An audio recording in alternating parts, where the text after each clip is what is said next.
All right, good afternoon, and thank you for coming. It's my pleasure, my great pleasure, to introduce my colleague, John Mason Hart, who is chair of the History Department and also the John and Rebecca Moores Professor of History. Thank you. John is one of the world's leading experts on the history of the Mexican Revolution.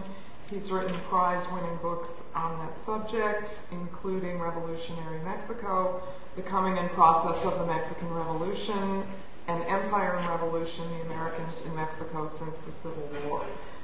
His most recent book is called The Silver of the Sierra Madre, and today he's going to talk about the history of the Mexican Revolution, the causes of the revolution, the process of the revolution, and some of the consequences and meaning of the revolution in 2010.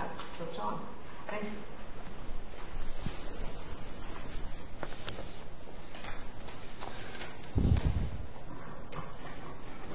you. Thank you, Sue. It's really nice to be introduced by a distinguished colleague like Sue Kellogg, so I'm always honored when she does that.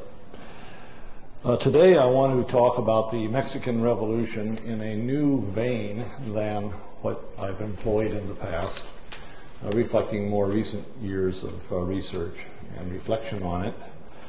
But I should begin with a resume, I think, of the classical studies and what they have found for us and how they explain the revolution.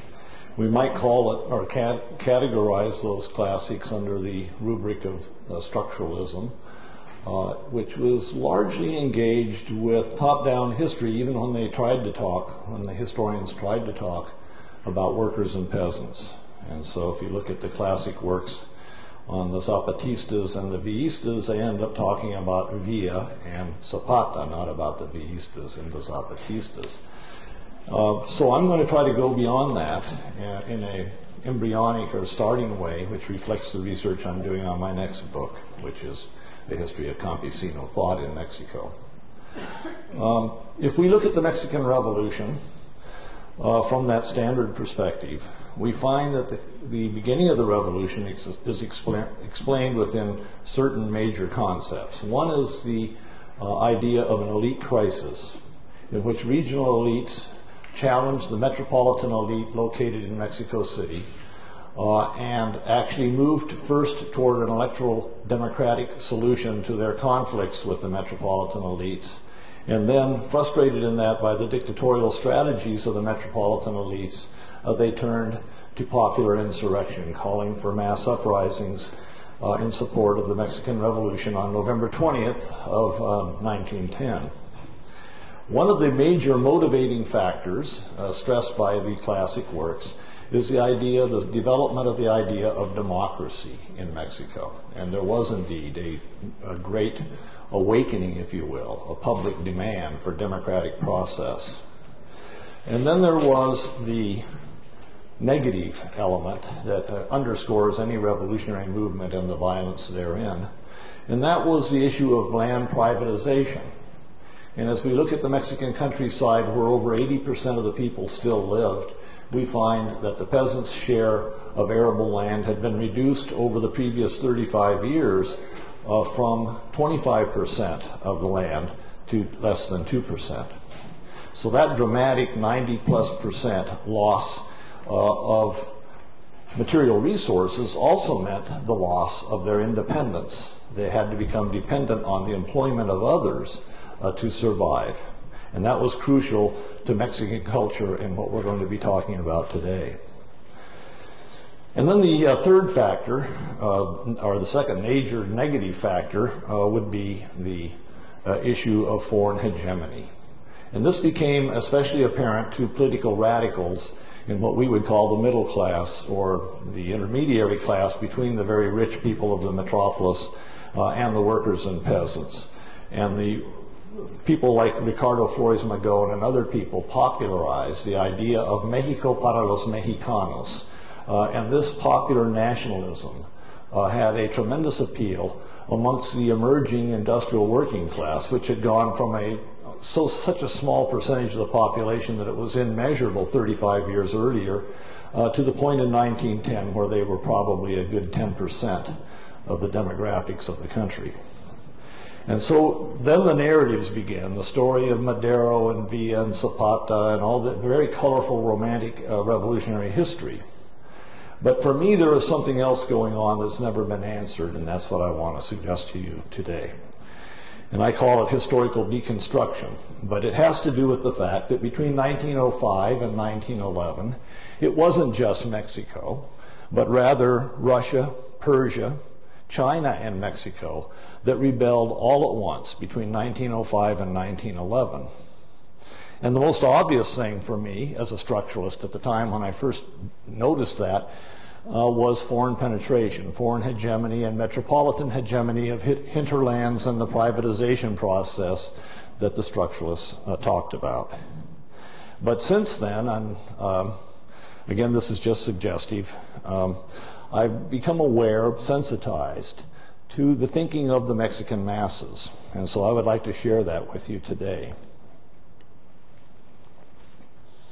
9,000 years ago, in the hills of Tamaulipas, just south, if you look at your map of Brownsville, Texas, some ingenious person, perhaps a woman, thought of the idea of storing and rationalizing water. And there in the hills of Tamaulipas, 9,000 years ago, they had to hold a meeting to make the decisions about this discovery, this notion that we can take that water from a rivulet and put it over here in the shade of the tree and preserve it for a while and grow more of the sprouts that we see coming up after that recent spring rain. We won't have to be moving on all the time, hunting wild game, and vulnerable to the attacks of jaguar and other dangerous animals. We can build homes, casas, and stay there. In order to make the decision about how to reallocate labor, they had to hold a meeting. And in those days, before electric lights and after a day's work, the meeting would be held in the twilight, in a circulo. This is all very grassroots Mexican working class history. The idea of a circulo and the construction of a casa, both of which symbolize a kind of community togetherness, a unification that becomes the staple of Mexican culture, or of third world peasant cultures in Asia and Africa as well. And so they decided to reallocate labor, them and hundreds of other groups across what we call Mesoamerica, or pre-European invasion Mexico. And they formed this group that later would be known as a Popular Assembly, or an Asamblea Popular, and they dialogued about it and they made their local decisions. Over time, over the next ensuing thousands of years, there developed specialized handicrafts that were governed in much the same way, with de facto artisans of journeyman status or master's status or apprentice. And within those cohesive units, perhaps weaving, perhaps making clay items or obsidian tools, hierarchies of authority from within develop, people with leadership experience, people with technological know-how, and the 18-month and 2-year-old children running around in the midst of all this productivity, soaking up the knowledge, so that by the time they're 8 or 9 years old, they're able to take part in the productive process and de facto become junior members of a community. When they grow up, they'd be called vecinos, with a concept of mutual responsibility that would lead to community-wide meetings as the population grew from perhaps 10,000 in 7,200 BC to in excess of 15 million. By 1519. And so we have what the Mexicans call autogestión, or self-management, a concept of independent production under our own local leaderships integrating our productive skills with those of other people in the region, creating merchants who would walk to those places with our products, exchanging ceramics for serapes. And that interchange creates regional government, or regional comprehension or horizon styles, regional thinking beyond the locality. By the way, we do have a problem in Mexican history with what Edward Said called Orientalism, which is a systematic underestimation of the Mexican peasantry. And so this development, this very early development of regionalism is very important for scholars to remember. There was also, of course, a negativity associated with this. In any kind of dialogue, you're going to have people who are more assertive than others. People might assert force, the threat, the idea of I'm smarter or more powerful or more important than you are. And so we get local leaderships based not on democratic dialogue, but on dictatorial parameters. And so we call that caciquismo. And this is one of the great plagues of Mexican democracy at the local level in 2010, just as Asamblea Popular is the idealized aspiration of the Mexican people of the countryside. And so the two are side by side for thousands of years. And within that concept, we have the development of the idea of a free municipality, self-governing, self-leading. We call that the municipio libre. And this is something also idealized by the Mexicans and operative before the Spanish invasion. Alongside that, of course, we have the regionalisms and the empires like the Aztec or the Toltec and other extraneous groups that come in and conquer localities, incorporating them under their dominion.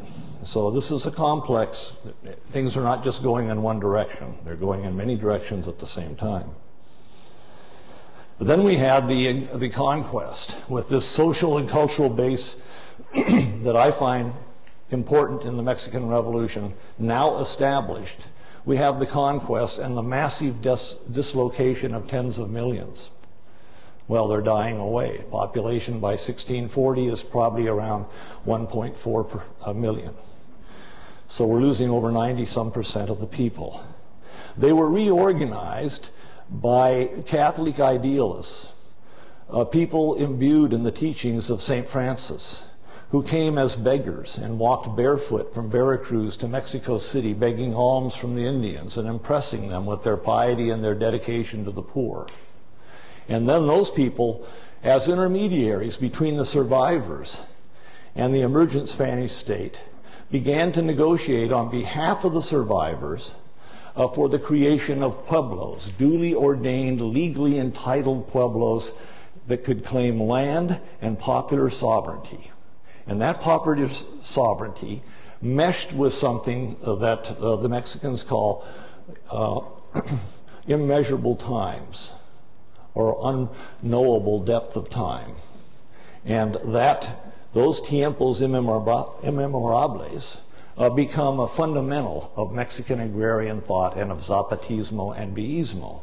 This is happening in the 16th century. And of course, they also idealize the past, just as we do.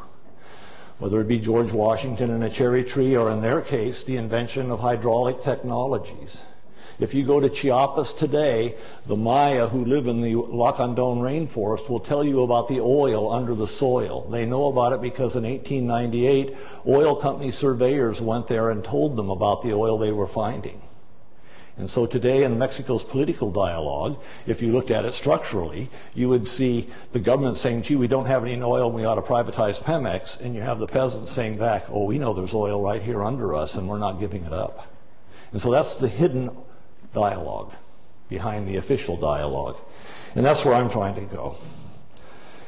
And so all that is set up in the 16th century, and it evolves, combining pre-Columbian experience with Catholic idealism, with the folk logic and legends of the missionary priests, until the 18th century, when things began to change dramatically, One, on the growth side, we have more indigenous people than we've had at any time since the conquest of the 1520s. Secondly, we have the state trying to privatize land on behalf of an emergent Spanish capitalist class that's exporting sugar, coffee, tobacco, and minerals, silver specifically, to Europe. And these capitalists are entrusted by the Spanish crown and the Spanish officials in Mexico with gigantic tracts of land. One of the specific areas that was affected was the eastern part of what we now call the state of Morelos. And a rebellion immediately broke out there. This is just across the line in the state of Puebla at a place called Izúcar in 1780. And the rebellion in 1780 was preceded by what I consider to be one of the more fundamental dramas of colonial Mexican history. And that was the songs of Antonio Perez. And Antonio used to sing about the children of Christ who, with Santo Isidro and Tomas, benefited from the corn from the Sacred Heart of Christ planted in the ground, and that the children of Jesus ate corn. But the other side, the black side, are the people who eat wheat. And these are the children of the devil. And he went around for 10 years between Izúcar and Yautepec. On your maps, you'll see them as just east of Cuautla, or actually were surrounding Cuautla, north and south of Cuautla. And the people responded in a market sense to Perez's appeal. So he's making his living selling songs like this to the people until he was arrested by the Inquisition and confessed. And then during the Independence Revolution of 1810, we have a dramatic transformation.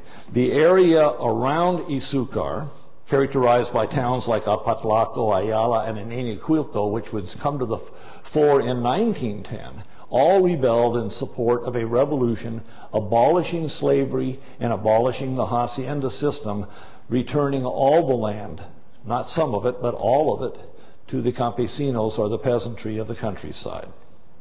So this is a profoundly deep revolution that is significantly different than what the leaders are promulgating and what structuralist historians tend to stress, which is the influence on the Mexican elites of the European Enlightenment, the Bourbon reforms, which rationalized the economy, the French Revolution, the American Revolution, the independence of the United States, the Declaration of Independence, and the Declaration of the Rights of Man, all of which are important, and all of which are done by people who are striving to better conditions, but who are really not killers or dyers. That is to say, they're not really revolutionaries, they're thinkers, and they're contributing a dialogue. But my goodness, what happened to all those people that were in the trenches? And so let's go back and find out what they're thinking. In the Bajío, a region, if you look at that map between Guadalajara and Querétaro, the land transformation there was quite dramatic in the 18th century. Long dormant land claims by Spanish elites were activated because of the rediscovery of silver through new technologies and accessibility of deposits that had been inaccessible before. And so the result was a land transformation in which court cases were brought delegitimizing the claims of peasants to hundreds of thousands of acres. In one case, the Count of Riba and Regla came up with 600,000 for one of his heirs alone. So we're looking at probably in excess of 1 million acres in that one estate owner alone, displacing people from bottomlands where there was regular irrigation to hillsides where they had to depend on rain. And if you look at the demographics of the area, you see them moving out of the bottoms of the valleys, up on the hillsides, with periodic, every 20 years, famines and food riots. 1740s, 1760s, 1780s, 1809, a year before the 1810 Revolution for Independence. These things are affecting more than just material conditions. We're talking about the viability of Municipio Libre, the utility of holding a circulo to discuss conditions when in fact your children are starving. The cultural fabric of the society was falling apart. And people begin to migrate to cities like Dolores, where Padre Hidalgo will call them to revolution, and they will respond carrying spikes and machetes and bows and arrows. So the food riots are followed by a revolution.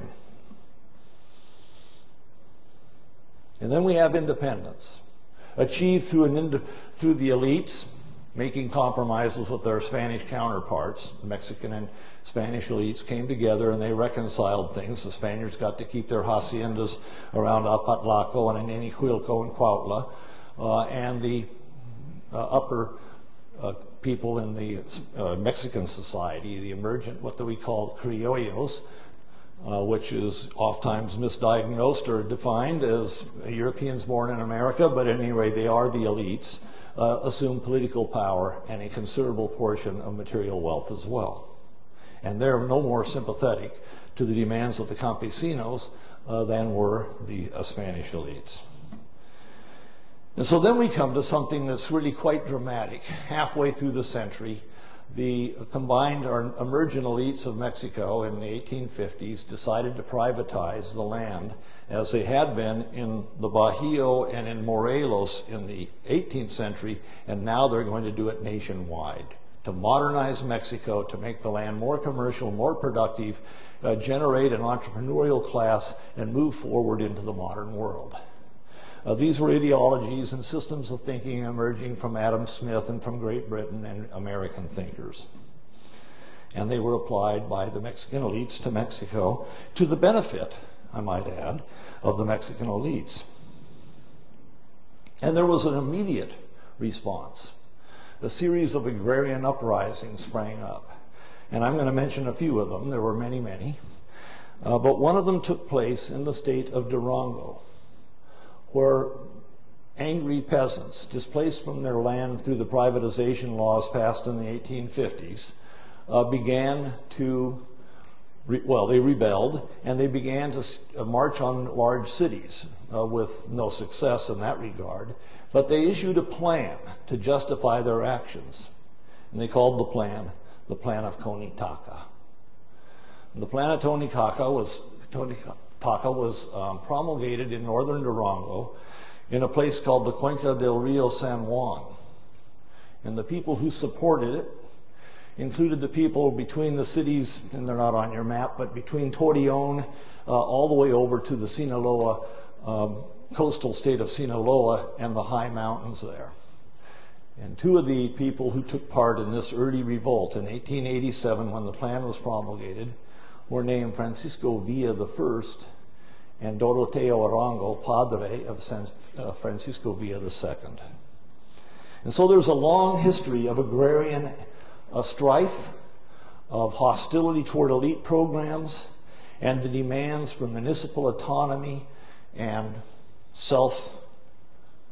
autogestión, self-management on the part of these peasants who are arguing for a way of life that's decentered and rooted in the Christian idealism brought to them in the 16th century and their own pre-conquest experience in what we call Mesoamerica.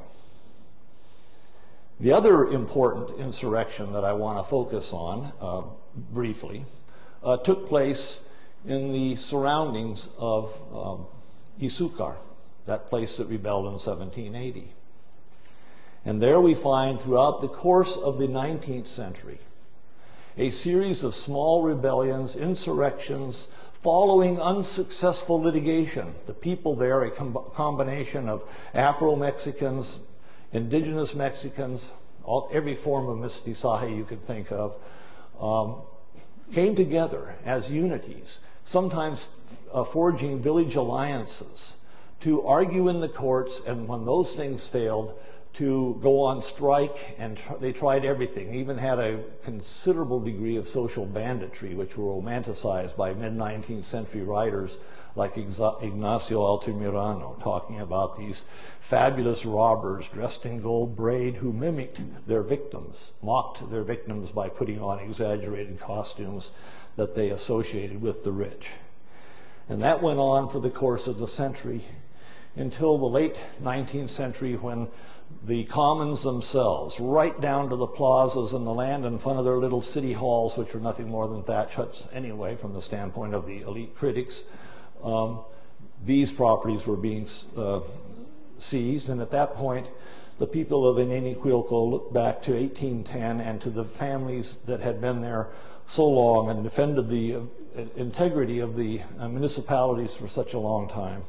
And they chose as the town's defender the grandson of the hero of 1810, Emiliano Zapata.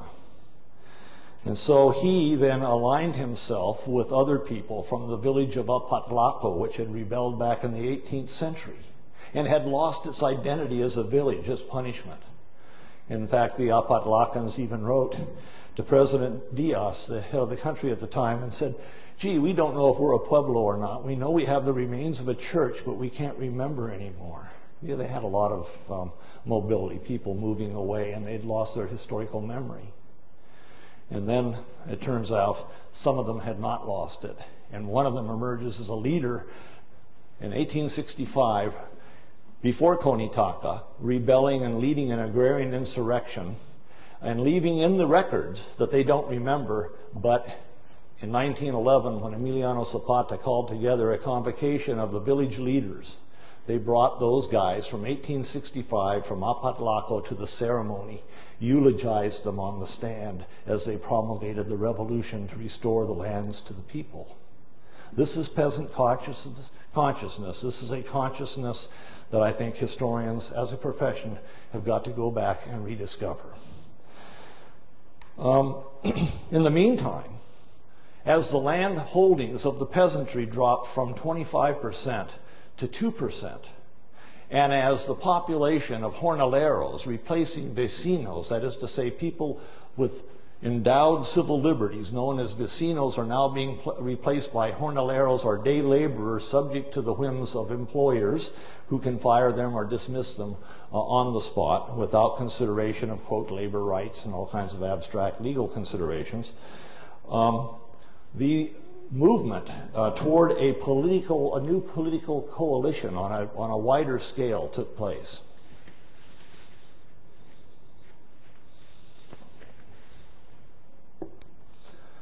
There was rampant poverty that made the Bajío of 1809 look like a picnic.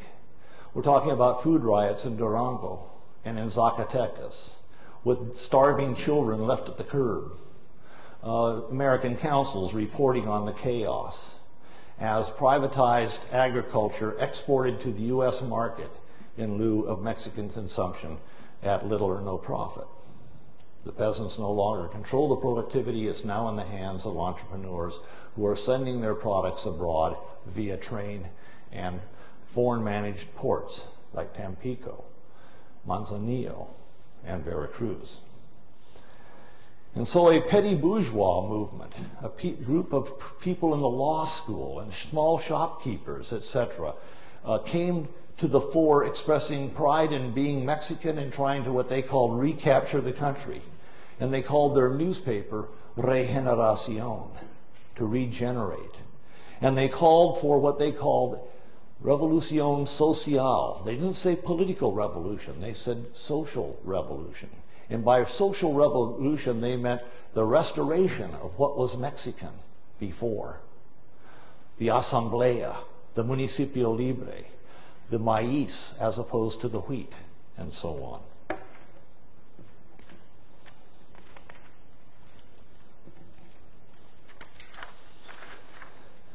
And so in 1910, in the midst of growing chaos, with 80% of Mexico's coasts and frontiers in the hands of 162 American corporations, sold to them by the metropolitan elites in the name of promoting industry, commerce, trade, and therefore prosperity, Mexicans began to rally around this extremist group known as the Magonistas. They were anarchists and liberals, reformers of various types, who had taken up headquarters in Los Angeles to escape repression by the Mexican government. And they found their biggest support in terms of rallying revolutionary activism amongst the mine workers of the north of Mexico and settlers from, of all places, Southern California, who had moved into northern Chihuahua under a colonization program promoted by the Mexican government. And so you have all these, if you will, precursors of Chicanos moving from East LA down into northern Chihuahua, who would become Magonista insurrectionists in 1906, 7, and 8. All kinds of irony here. And those would be repressed, those rebellions.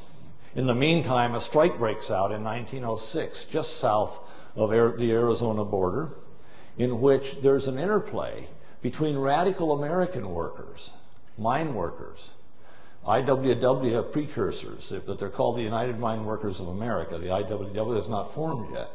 And they go on strike at first, and then they begin seizing property and blowing up mines. The initial dynamite blasts were set off by American radicals on the site. And this led to repression by Arizona Rangers, followed by the Mexican Army, and by a dramatic protest from the media in Mexico City that American Rangers had come in from Arizona violating Mexican sovereignty. In the midst of all that, there was an elite crisis that I've referred to involving Francisco Madero, the richest man or the son of the richest man in Mexico, who was involved in a dispute with an American-controlled company called the Estates of Tlahualillo, which is located right outside the city of Durango and controlled the Nazas River. And the American management had diverted the river to irrigate their fields, leaving Torreon and the Mexican producers, including the Madero family downstream, with inadequate water supplies for their crops. And so they had appealed and won at every level of the courts until they got to the Mexican Supreme Court, and the Supreme Court ruled in favor of the foreigners to the protests of the Maderos and the aligned supporters in the area around Torreon. And so Madero rallied a whole bunch of people in that region against the government protesting it. And they began to mount a political campaign to replace the Mexican government with a true democracy that would respond to the needs of the people instead of to these other interests. And he was hesitant to identify foreigners, but I mean, looking at the case, it's obviously a case of the Maderos against the Tlahualillo estates. At any rate, that led to him rallying national support. He went to Sonora and to Yucatan, to the extremes of the country, and all over the country, rallying local elites and really quite wealthy regional elites to the cause of Mexican social justice. And he then ran for president, and he got some pretty large crowds. He began to attract workers. And one of the things that you see in looking at the turnouts is the demographic transition. Starts with these elites, well-dressed people in ballrooms, and then public gatherings with workers there. And then finally, the white garb turns up, the thousands of peasants gathering in the crowds, and who knows what they're shouting back when he shouts, "Viva Mexico." We know that when Padre Hidalgo shouted, "Viva Mexico," the crowd shouted back, "Mueran los españoles," or "Gachupines." So there's going to be a radicalization of the dialogue as this campaign developed. And so Diaz arrested him, put him under house arrest, truncated the campaign, declared himself the winner, and Madero slipped away to San Antonio, where on November 20th, 1910, he promulgated the Mexican Revolution. And as soon as Diaz saw the results, within a few months, as he left the country, when asked by a reporter, he said, and this, I think he understood what I'm talking about today. He said, "Madero has unleashed a tiger. Let us see if he can ride it."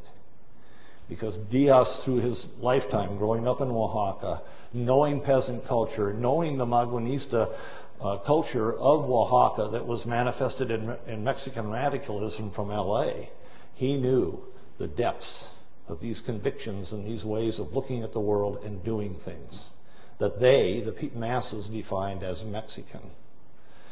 And so we get the revolution. And we have Madero in there for a year and a half, and he's assassinated by reactionaries. And then we have the rise of insurrectionary groups One of them is the Zapatistas, centered on eastern Morelos between Izúcar and Yautepec.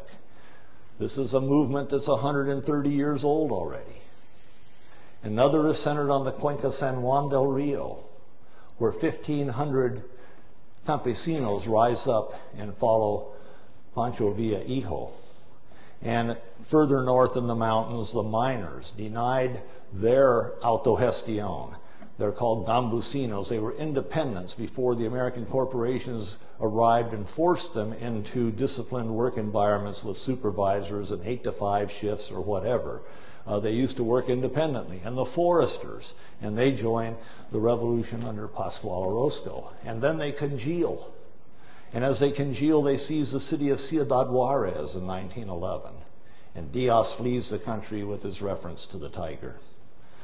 That would go on in civil war between regional elites emerging around Venustiano Carranza, who recruited followings by promise that he would give back 1/3 of all the land to the peasants. He was a major figure in the Mexican Revolution and would eventually, with American support, emerge victorious. The Americans invaded in 1914 to try to restore a semblance of stability and to support their interests there, which included the city and Morgan banks as the two most powerful. In 1914, the Americans invaded Veracruz. It's a very controversial moment, becoming more controversial as I speak because the Cronista de la Ciudad gave me death statistics on Veracruz, which contrast dramatically with the Pentagon. The Pentagon said 200 Mexicans were killed, and with his secretary sobbing in the room with me in 1980, he told me that the Americans killed 10,000. So, what can you say? I think the 10,000 is a rhetorical reference to many thousands, but not that many. I did speak with the leading military expert and the military historian in the world at Princeton shortly after that, and described the types of structures in Veracruz and what would those shells from Utah and Texas do, battleships Utah and Texas. And he said, well, one shell would kill everybody in the building from concussion. And his other authority, World War I guy, they both agreed. So I'll leave it to you to worry about. The Americans withdrew after leaving several million rounds of ammunition, machine guns, trucks, artillery, even poison gas for the Carrancista forces to use in their defeats of Villa and Zapata. The revolution that came out as a result was not the circumscribed, limited program that Madero had originally envisioned of political reform and political democracy. And it was not the extreme abolition of estates and the restoration of the villages that the Villistas and the Zapatistas wanted. In 1915, the Villistas left us a legacy. Like the Zapatistas of 1911, in 1915, the Villistas pronounced their plan, and it was even more extreme than the Plan of Ayala of Zapata, calling for about half the land in the country to be given to the poorest half of the people. The result of the revolution was a new constitution passed in 1917, which is remarkable in terms of its timing as the most extreme thing the world perhaps had ever seen. It called for all of the coasts and frontiers to be nationalized from foreign interests and given to the Mexican government. We're talking about Chase, Morgan, Southern Pacific.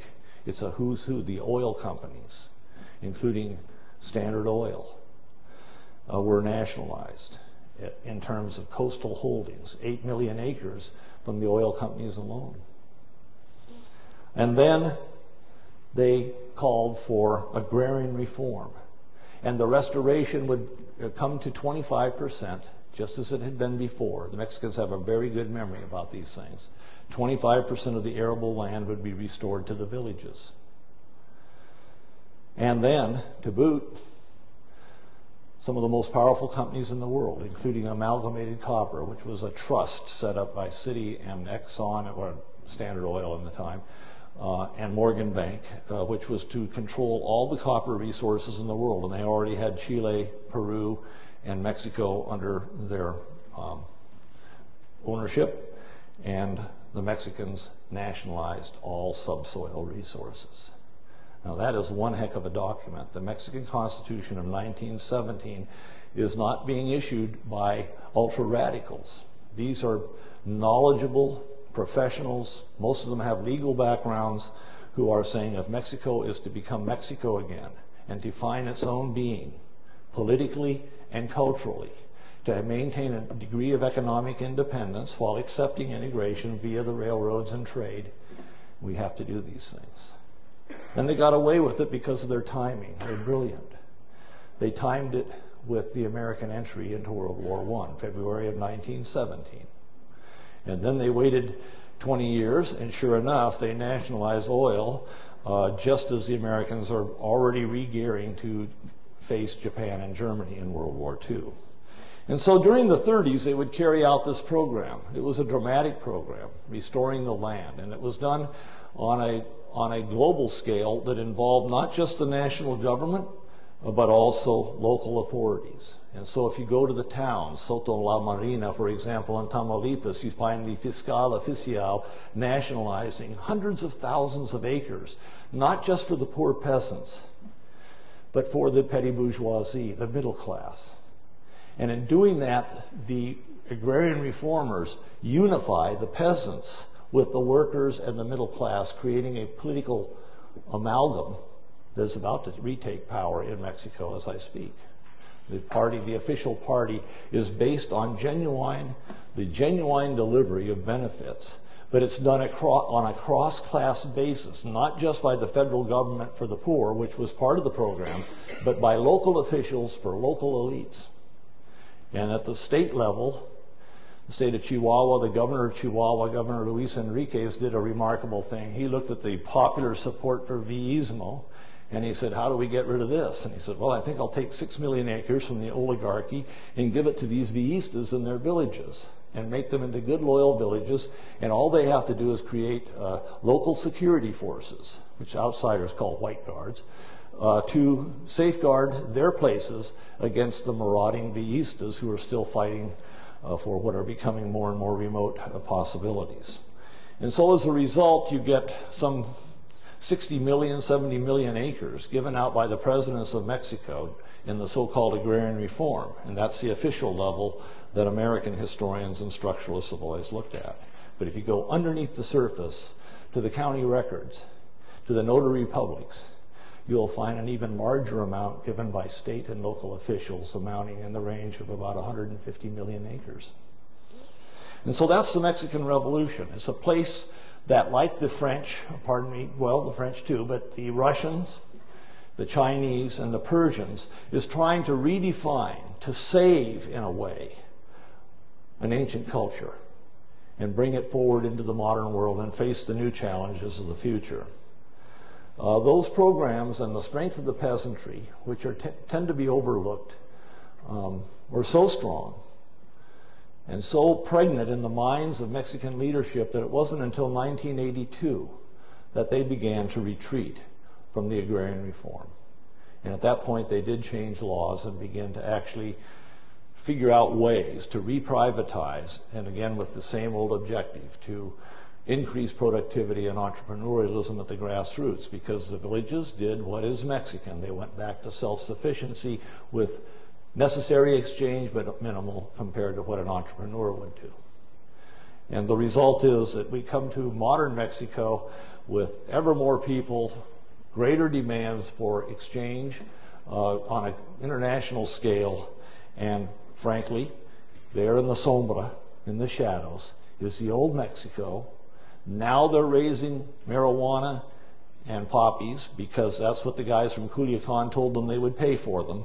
And in the wake of NAFTA, their maize no longer can be sold in the marketplace because American corn undersells it.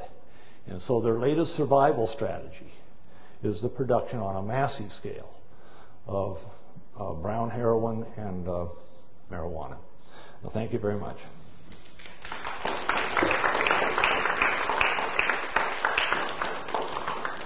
I guess we have questions.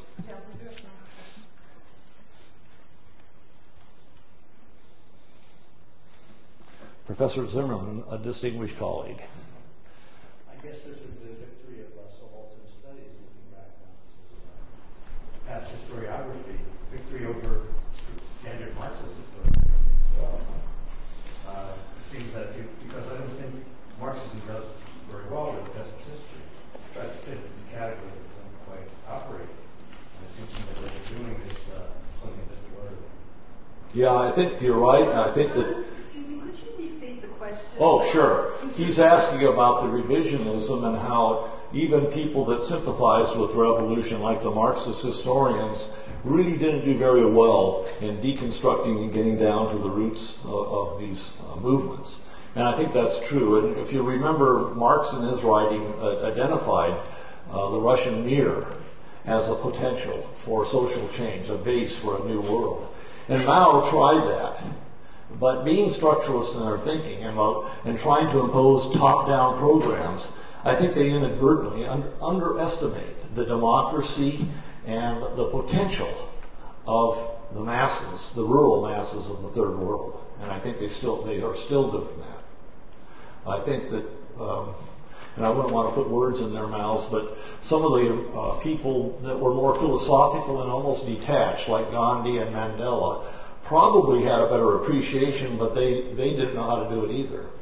And so we're still looking at this, I have to say, at its base, very ethical set of values and a way of life that's still not being vindicated because of the hegemonic forces at work and economic forces at work in the world, which systematically, in scholarship, they continue to underestimate the thinking of the, in this case, the campesinos of Mexico, but a metaphor for the masses of the third world. Yeah. John, can you repeat my question too, please? Pull us forward to now, and the campesinos who are now working in Houston, Texas as illegals. How does the necessary flight of campesinos work into your structural or deconstructive model? Well, I've agonized over that because the question is, how does migration, as we see in Houston with so many arrivals from Mexico, but the whole border region, Chicago, even New York, how do we explain that, and how does it reconcile with what we're talking about today? And one of the great problems for me at first was looking at the sons and daughters of the Zapatistas and Villistas. And I've been to the abandoned villages. I keep going. And so, in fact, I found out about the Durango drug trade by going down there. I wanted to go to the Mezquital to look at these villages that had been Villista. And my Mexican counterparts wouldn't let me go. They said, they'll kill you. And I said, why? I said, because they're raising poppies and they'll shoot you on sight. You're an outsider.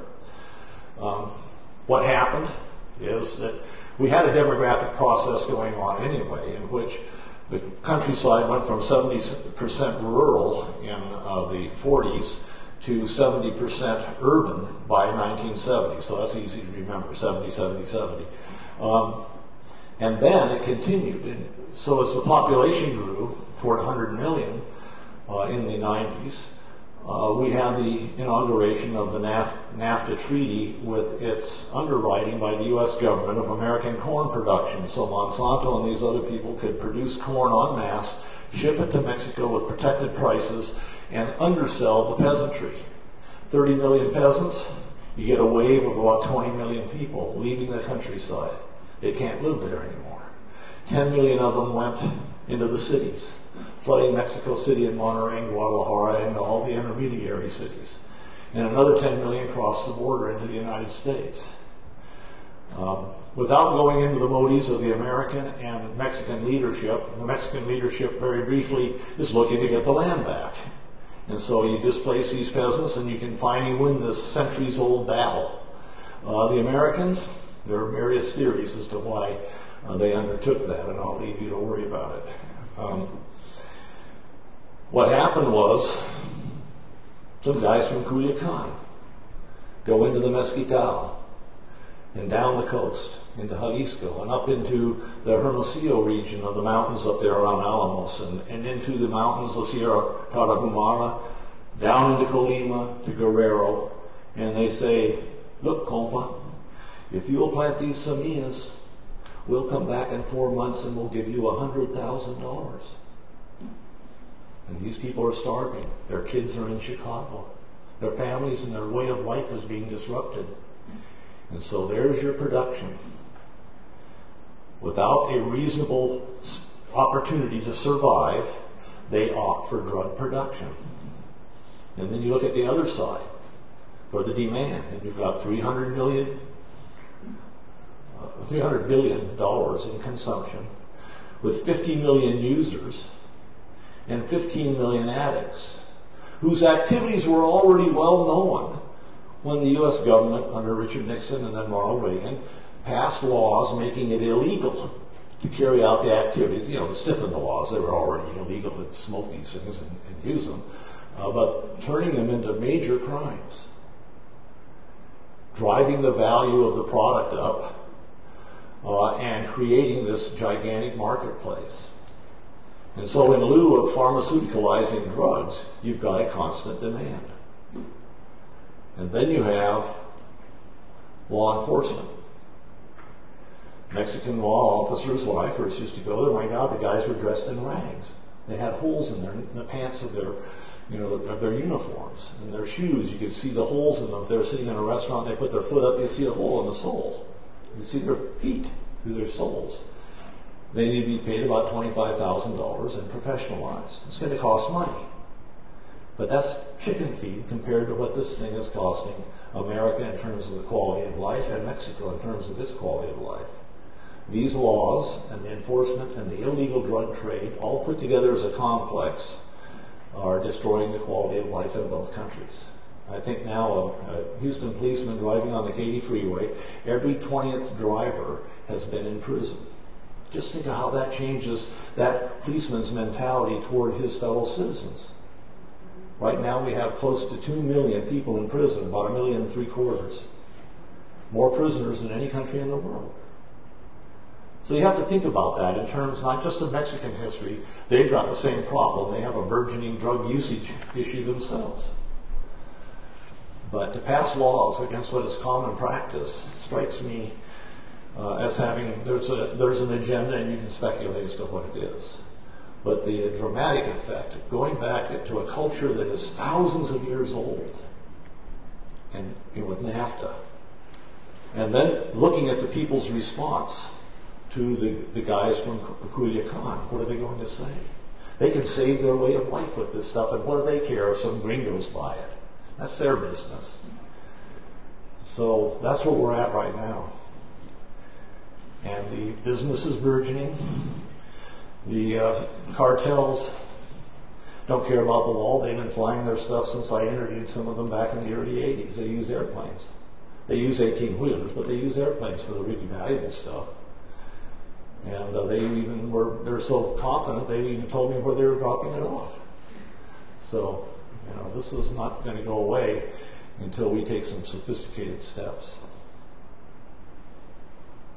Yes? I'd like to know, what is the state of Mexican culture? I know you said that in the 1940s they started really unifying classes and class division, which started blurring because of their goals of unifying culture and bringing back the Mexican culture, not just of the economic practices of Mexican culture, such as corn and assemblies and such things, but also other cultural elements, and just the sense of nationhood and community sense. You know what they tried to do, and it was part of their innocence or naivete in a way, but also because of the point in time, the Soviets were being very successful. The Soviets had the fastest growing economy in the world and all that. And so they tried something they called import substitution. And when I arrived there in '63 the first time, I remember they had all these things made in Mexico, like a radio that squeaked, and a washing machine that went brum, brum, brum like this. It was really quite comical. And the Mexican nationalists, the students were very radical, and chic, and they were buying Grundigs from Germany. They wouldn't touch a Mexican product. But in the late 30s, when they started that program, they had dramatic success. Mexicans were proud of being Mexicans and they wanted to buy those products. And they had virtually full employment. Between 1937 and 40, for 3 years, they had like 2,000 immigrants a year in a country of 20 million. And they had virtually full employment. They got out of the Depression before the U.S. did. And it was part of national pride. And they would have parades in which they would wear their old costumes. I remember on the Paseo de la Reforma seeing these parades involving horsemen with their elaborate costumes, charros they called them. And they would be followed by campesino bands with all that cacophony of noise. You know the sort of thing, it's just like crazy resonances going from one extreme of the scale to the other. And just really wonderful culture to watch, but stressing the use of native costume, native practices, even timing it with the proper saints' days and inviting the proper pueblos. So if it's the day of San Juan, you invite the pueblo that celebrates San Juan and this sort of thing. And this is a national government in contact with the people. So I'm very impatient when I hear people say, oh, that was a dictatorship that ruled for 70 years. And I think, yeah, they gave them 25% of the nation's resources to the poorest of the poor. My question is, where is that, from the 40s and the 30s, where is that cultural sense now and where is it going? Oh, boy. To me, the question, excuse me. Oh, I forgot to repeat. Okay, but repeat it. Yeah, the question is, where's it going now? And I'm a historian. Is there an anthropologist or a sociologist in the house? My sense is that the Mexicans are redefining themselves right now in their leadership. And that the peasants are hanging on, and as I've tried to point out with the drug business, which is an extreme, they're willing to do anything to save themselves and what they regard as Mexican. At the grassroots, they want more government services. But the Mexican oligarchy, and by them I mean the 150 families that run the country, that dominate the economy, are hesitant to even pay a progressive income tax. So we have dramatic discrepancies between public need and civic willingness. And to predict the outcomes of that, man, I just don't know. I just hope the Americans stay out of it, because we don't fully understand Mexico and we make one mistake after the other, even when we mean well. Sometimes we have helped. The development of anti-toxins. The Rockefeller Foundation did a great job in introducing modern medicine and things like that. But boy, that's a short list. What about the proposed and almost certainly it seems to be re-election of the PRI in the next presidential election? Everyone says it in Mexico. The question is, what about the PRI and the becoming of them to power, which is very likely. Well, yes, it is, and they're going to win, I think, in the absence of the other two parties on the right and left having any cohesion at the moment. The party on the right has lost confidence because their overall plan didn't work the way their ideology said it would. And the PRI does have infrastructure. You go into the local states like Michoacan or any of the states, Oaxaca, and get down to the grassroots level. We're not just talking about a figurehead president, or a governor. We're talking about those very civic councils that I was describing. They have that historic tie-in to the PRI. The PRI gave us Arriego. The PRI gave us the plaza. The PRI gave us the mountain where our ancestors' spirits dwell, and so on. This is all heavy-duty stuff that goes beyond materialism. And so if you've ever been to Oaxaca on the Day of the Dead, you know what I mean. Those places, those places of reverence for the Tarahumara and the Sierra Madre are still there, and they've been given back to the people. They know the PRI gave it to them, and they're going to vote PRI. But don't they say this Cardenismo possibly? Don't they see Cardenismo? It's not necessarily the whole PRI, with a tendency within the PRI that separated out, which obviously are not. Yeah, you're arguing, the questioner is arguing for diversity in the peasantry and in the countryside, and he's exactly right. And that's what I was trying to say earlier. But when you get into questions and answers, you tend to simplify, and the fact is that in every pueblo you have a dialogue. And if you really want to see dynamic dialogues, go to a Mexican pueblo on Friday night and watch them decide how to use the water. And you will discover that women are running things and that the men are kind of pro forma. And when somebody is taking too many baths, the neighbors stand up and say, why are you using all that water? And when we talk about land reform and the preservation of the trees in the Sierra Tarahumara, the whole community is there. And the Jefe may be on the take with the governor of Chihuahua, and they will stand right up and denounce him for it, for having pláticas with the governor, when in fact he should be representing the people. And you get that kind of adamancy right there at the grassroots level. So there's dynamic dialogue, along with, as I pointed out earlier, the caciquismo, the bossism is all over the place. And so, it's a crazy quilt. A famous author once called Mexico, his book, Many Mexicos. You might have said multitudinous Mexicos when you get down to deconstruction.